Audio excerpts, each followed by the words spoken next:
Seja muito bem-vindo ao canal Imaginação Fértil. Eu sou o Maicon e hoje vamos conhecer a história da primeira pandemia virtual. Pandemias aconteceram diversas vezes em nossa história, como foi o caso da peste bubônica, da cólera e da gripe espanhola. Mas neste caso curioso, a pandemia aconteceu em um jogo online. Jogos online fazem um grande sucesso na internet desde que foram lançados. Nestes jogos é possível jogar no modo multiplayer, onde o usuário pode escolher um personagem e interagir com outros players. Um dos mais famosos é o MMORPG World of Warcraft, onde você pode escolher ser um humano, um orc, um anão ou alguma das outras muitas raças existentes. Este game impressiona por sua história, pela sua riqueza de detalhes e por sua comunidade, que no auge do game chegou a 11 milhões de jogadores. E foi nesse game que tudo aconteceu. Em 13 de setembro do ano de 2005, foi aberta uma raid no jogo chamada Zul'Gurub. Raids são locais onde de 10 a 25 jogadores podem jogar simultaneamente, pegar itens e enfrentar chefões com diversas mecânicas. Em Zul'Gurub, o chefão final era Hakkar, o Esfola-Almas. Este chefão, além de ter um nome simpático, tinha o poder de drenar a vida dos adversários e lançar um debuff, que é uma espécie de maldição que atinge o jogador. O nome dessa maldição era Sangue Corrompido. O Sangue Corrompido drenava a vida do jogador de 2 em 2 segundos e também podia ser passado para pets e outros jogadores que estivessem perto do infectado. Quando o jogador saía da raid, o debuff dos jogadores passava. Mas por um descuido na programação, os pets podiam permanecer infectados se fossem guardados. O sangue corrompido ficava adormecido até que o pet fosse invocado novamente. E este foi o começo da pandemia. Algum jogador que fez a raid e estava com o pet infectado o invocou em meio a uma das principais cidades com milhares de jogadores, e a infecção começou a se espalhar. As cidades principais do game são extremamente movimentadas, pois existe comércio de itens do jogo.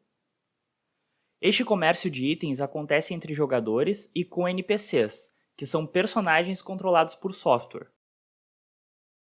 Alguns NPCs ficam parados e outros circulam pela cidade.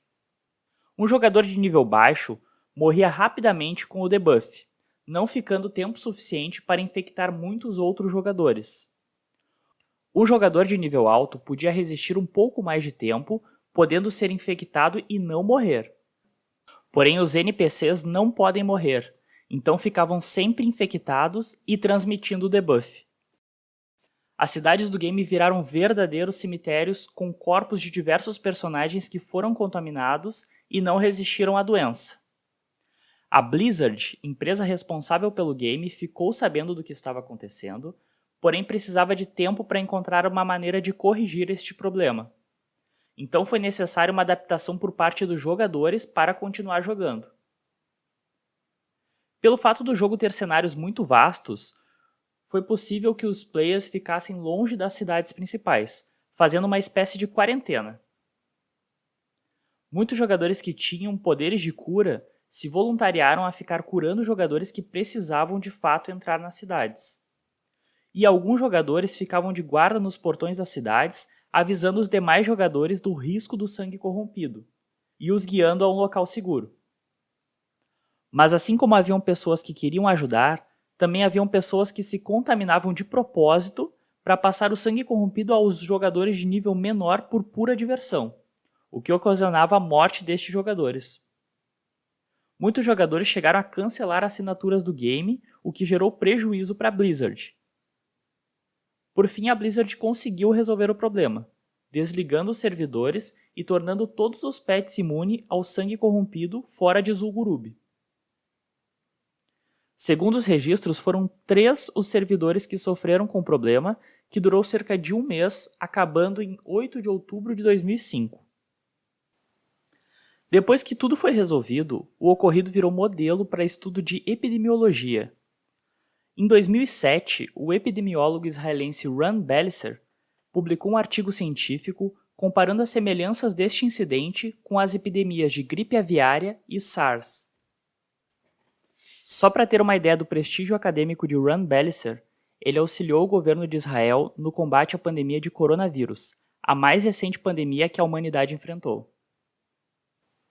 Posteriormente, outras pesquisas indicaram que o modelo digital pode ter algum valor para predizer o impacto de uma epidemia real. Basta fazer uma análise breve para vermos algumas semelhanças entre o ocorrido no game e um caso de pandemia no mundo real, como a necessidade de quarentena, pessoas promovendo cura, pessoas avisando dos riscos da doença e também, infelizmente, as pessoas não agindo em prol do coletivo.